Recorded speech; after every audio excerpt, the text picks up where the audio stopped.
में हम देखते हैं कि शहर में पेट्रोलिंग चल रही होती है, पर तभी एक काइजू वहाँ पर हमला कर देता है और पूरे शहर में इमरजेंसी घोषित कर दी जाती है और लोगों को सेफ जगह जाने के लिए कहा जा रहा होता है और बाकी सभी लोगों को उस शहर से दूर रहने के लिए कहा जाता है। तब हम देखते हैं फोर्सेस वहाँ जाती हैं और ये चेक करने लगती हैं कि काइजू के आसपास कहीं कोई प्रेजेंट तो नहीं है, और जब उन्हें इस चीज की कंफर्मेशन मिल जाती है कि कोई ह्यूमन नहीं है, तब वो उस काइजू पर मिसाइलों से हमला कर देते हैं। तब सभी लोग ये सब कुछ लाइव देख रहे होते हैं और एक लड़की कहती है, आखिरकार इस पर कौन सी डिवीजन आएगी? ये चीज योकोहामा में हो रही है तो वहाँ पर जरूर 3rd डिवीजन ही आएगी। और तब हम देखते हैं हेलीकॉप्टर से 3rd डिवीजन नीचे उतरती है और वो लोग उतरते ही काइजू पर गोलियों से हमला करना स्टार्ट कर देते हैं, जिससे उस काइजू को चोट आने लगती है। और तब 3rd डिवीजन की कैप्टन काइजू की छाती में अपनी तोप से होल कर देती है, जिससे वो काइजू पूरी तरह से फट जाता है और उसके बॉडी पार्ट्स पूरे शहर में फैल जाते हैं। और तब वहाँ पर क्लीनिंग टीम आ जाती है। तब यहाँ काफका उस काइजू की बॉडी पार्ट्स को देखकर कहता है, ये पूरी जगह तो बॉडी पार्ट से ही भरी हुई है, लगता है मुझे यहाँ पर ओवर टाइम भी करना पड़ेगा। और तब उसकी टीम को काम करने के लिए कहा जाता है और यहाँ शहर में मीडिया और सभी लोग 3rd डिवीजन की तारीफ कर रहे होते हैं और उन्हें काइजू को मारने के लिए और उनके शहर को बचाने के लिए थैंक यू कह रहे होते हैं। तब हम देखते हैं बहुत सारे लोग 3rd डिवीजन कैप्टन आशिरो से मिलने के लिए बहुत ज्यादा एक्साइटेड हो रहे होते हैं। तब यहाँ काफका और उसकी टीम अपना काम करना स्टार्ट कर देती है और काफका हमें बताता है, सभी लड़ाइयों के बाद हमारी लड़ाई स्टार्ट होती है और यहाँ पर हमें कोई चीयर करने के लिए नहीं होता और ना ही कोई हमें थैंक यू कहता है, पर ये फिर भी काइजू के अगेंस्ट हमारी लड़ाई है। तभी एक ड्रोन उसके पास सैंपल लेने आया होता है और तब वो उसे सैंपल दे देता है और अपने साथी से कहता है, मैं इसे यहाँ से नहीं काट पा रहा हूँ, तो इसलिए मुझे फैट जैमिंग कटर ला कर दो। और तब वो देखता है उसका एक साथी एक ऑर्गन को लिफ्ट करने लगता है। तब काफका उसे लिफ्ट करने के लिए मना करने लगता है, पर हम देखते हैं तब तक बहुत ज्यादा देर हो चुकी होती है और वो ऑर्गन फट जाता है, जिससे गरम गरम खून उसके ऊपर गिरता है और उस पर्सन की स्किन थोड़ी सी जल जाती है। तब काफका उसके पास आ जाता है और उस पर दवाई लगाकर कहता है, चिंता मत करो, कभी कभार ऐसा होता रहता है, और हाँ, इसके लिए वर्कर कंपनसेशन जरूर मांग लेना। जब भी 3rd डिवीजन काम करती है तो चीजें सच में बहुत ज्यादा बिगड़ जाती हैं और ये बताना बहुत मुश्किल हो जाता है कि कौन से ऑर्गन्स हैं और कौन से नहीं। पर मुझे यकीन नहीं आ रहा कि वो चाहते हैं कि हम इसे 1 हफ्ते में हटा दें। तभी उसका एक साथी वहाँ जाता है और कहता है, काफका, तुम्हारे लिए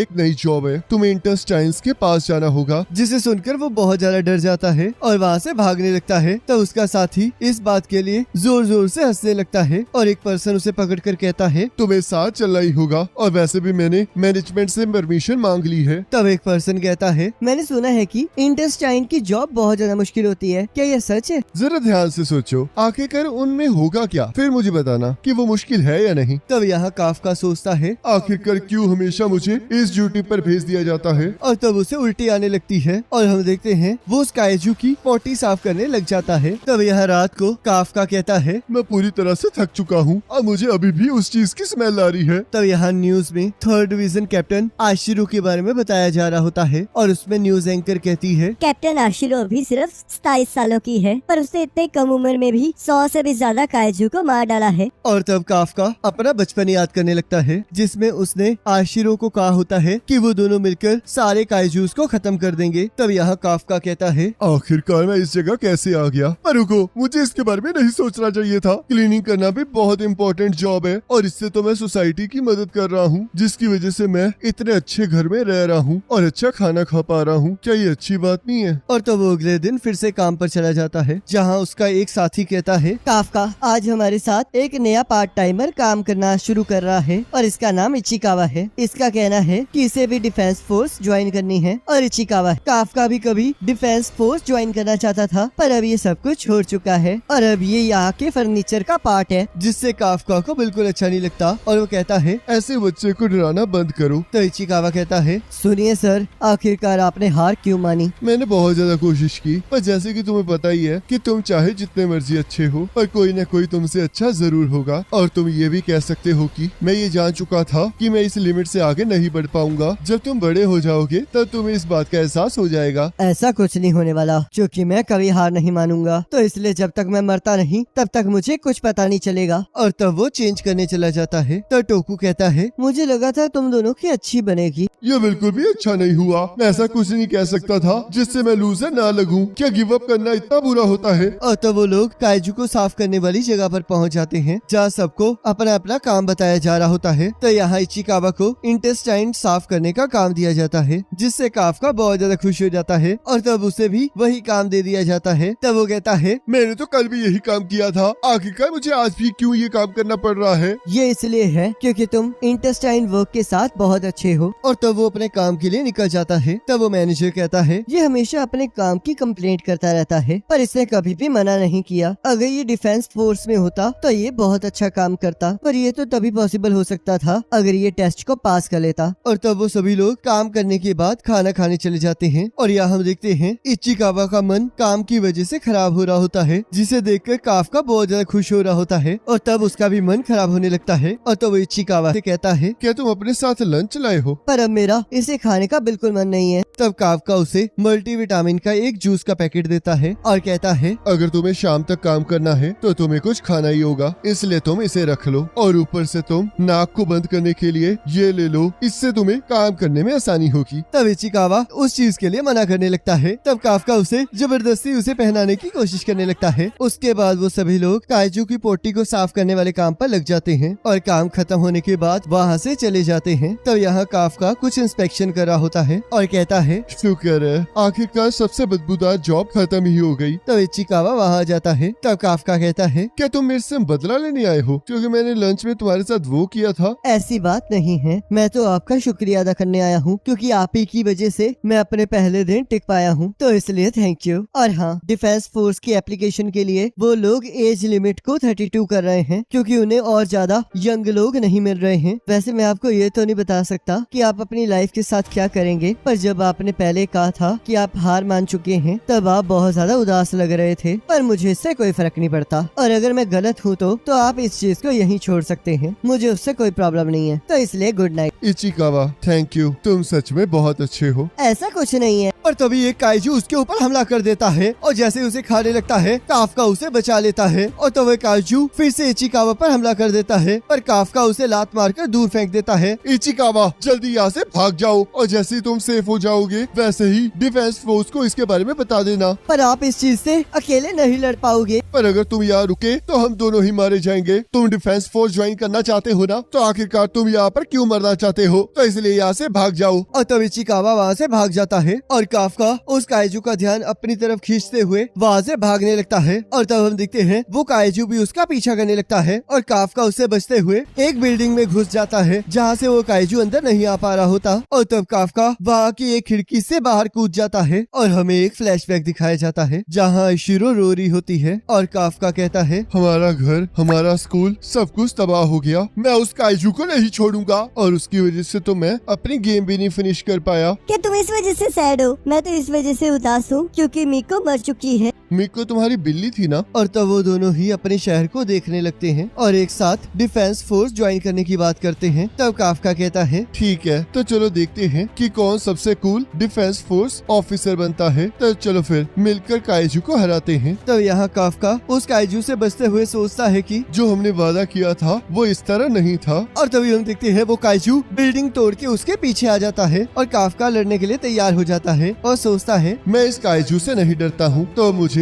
इसकी लातों पर हमला करना चाहिए। तब वो काइजू उसे उड़ा देता है और उसकी टांग तोड़ देता है। तब काफका वहाँ से भागने की कोशिश करने लगता है, पर वो वहाँ से हिल नहीं पा रहा होता। तभी वो काइजू उसे खाने लगता है, पर हम देखते हैं इचिकावा उस काइजू के मुंह पर हमला कर देता है जिससे काफका बच जाता है। तब काफका कहता है, क्या तुम पागल हो? आखिरकार तुम यहाँ पर क्या कर रहे हो? मैंने उन्हें बुला लिया है और अगर मैं आपको यहाँ पर मरने के लिए छोड़ जाता तो मैं कभी भी डिफेंस फोर्स में नहीं जा पाता। तब काफका को अपना रिजल्ट याद आता है जिसमें वो डिफेंस फोर्स में सिलेक्ट नहीं हुआ होता। तब वो सोचता है, आखिरकार ऐसा क्यों हो रहा है? मैं इसके सामने कितना पावरलेस हूँ। अब तक कुछ नहीं बदला है, मैं कुछ भी प्रोटेक्ट नहीं कर पाया हूँ, ना ही मेरी गेम, ना ही मेरी फ्रेंड की कैट, और ना ही मैं अब इस बच्चे को बचा पा रहा हूँ। और तब वो काइजू जैसे उन पर हमला करने लगता है तब हम देखते हैं एक टाइगर उसका हाथ पकड़ लेता है और आशिरो उस काइजू को उड़ा देती है और कहती है, टारगेट मर चुका है और यहाँ पर हमारे पास कुछ लोग जख्मी हैं, तो इसलिए इगाराशी और टाकारागी इन लोगों का ध्यान रखो और बाकी सभी लोग मेरे साथ चलो। हमें इस एरिया को चेक करना होगा और ये देखना होगा कि कोई और योजू बच तो नहीं गया है। और तब उन लोगों को यहाँ हॉस्पिटल में भर्ती करा दिया जाता है, जहाँ काफका सोचता है आशिरो कितनी कमाल की है, उसने एक ही बारी में उस योजू को हरा दिया और उसने तो मुझे काफी पीछे छोड़ दिया है। तो इशिकावा कहता है, सर जब वो काइजू अपीयर हुआ और आपने मुझे भागने के लिए कहा तो आपने वहाँ पर बिल्कुल सही डिसीजन लिया, क्योंकि अगर आप वहाँ पर ना होते तो मैं आज यहाँ पर जिंदा ना होता। आप सच में बहुत ज्यादा कूल हैं। आपको सच में डिफेंस फोर्स ज्वाइन करनी चाहिए। और हाँ, ये बिल्कुल आपके ऊपर डिपेंड करता है, मुझे इससे कोई फर्क नहीं पड़ता। तब इसे सुनकर काफका को अपना और आशिरो का वादा याद आने लगता है और वो सोचता है, ये बिल्कुल सही कह रहा है, मैं हमेशा चीजों से भागता नहीं रह सकता। थैंक यू इचिकावा, तुम सच में बहुत अच्छे इंसान हो। मुझे लगता है कि हार मानने में कोई गलत बात नहीं है, पर खुद से झूठ बोलना बिल्कुल अच्छी बात नहीं है। तो इसलिए मैं डिफेंस फोर्स में जाने का एक ट्राई और जरूर करूंगा। और तभी उसे उसके सामने एक काइजू दिखाई देता है और वो कहता है, आखिरकार मैंने तुम्हें ढूंढ ही लिया। और जैसे ही काफका उसे देखकर चीखने लगता है, वैसे वो काइजू उसके अंदर चला जाता है और हम देखते हैं उसके अंदर रिएक्शन स्टार्ट हो जाते हैं। तब इचिकावा जैसे उसकी आवाजें सुनकर उसका पर्दा हटाता है, तब वो उसे देखकर पूरी तरह से शॉक हो जाता है। और तब जैसे ही काफका भी अपनी रिफ्लेक्शन देखता है, तब वो दोनों पूरी तरह से शॉक हो जाते हैं। तब काफका इचिकावा को अपने बारे में समझाने लगता है और तब हम देखते हैं एक बूढ़ा आदमी काफका को काइजू समझ लेता है और उसके बारे में रिपोर्ट कर देता है। तब इचिकावा कहता है, इसने आपके बारे में रिपोर्ट कर दी है, जल्दी से यहाँ से भाग जाओ। तब हमें यहाँ एक फ्लैशबैक दिखाया जाता है, जहाँ काफका आशिरो से कहता है, अगर तुम कभी भी काइजू के सामने जाओ तो सबसे पहले उसकी टांगों पर वार करना, ताकि वो वहाँ से हिल ही न पाए। मुझे थोड़ा सा डर लग रहा है, काइजू तो सच में मुझसे कितने ज्यादा बड़े होंगे। चिंता मत करो, क्योंकि जब भी तुम्हें डर लगेगा तब तुम हमेशा मुझे अपने पास पाओगी। तो यहाँ आशिरो सोचती है, तुम झूठे हो। और तब उसे फोन आ जाता है, जिसमें उसे बताया जाता है कि एक हॉस्पिटल में एक काइजू को देखा गया है। तब वो कहती है, चिंता मत कीजिए, मैं अपनी टीम को लेकर जल्दी वहाँ आ रही हूँ और हम उसे मार डालेंगे। और इसी के साथ एपिसोड खत्म हो जाता है। अब गाइस, अगर आपको ये वाला एपिसोड अच्छा लगा तो इसे लाइक जरूर करना, और अगर आप चाहते हो कि हम इस एनिमे को कंटिन्यू करें तो मुझे कमेंट करके जरूर बताना।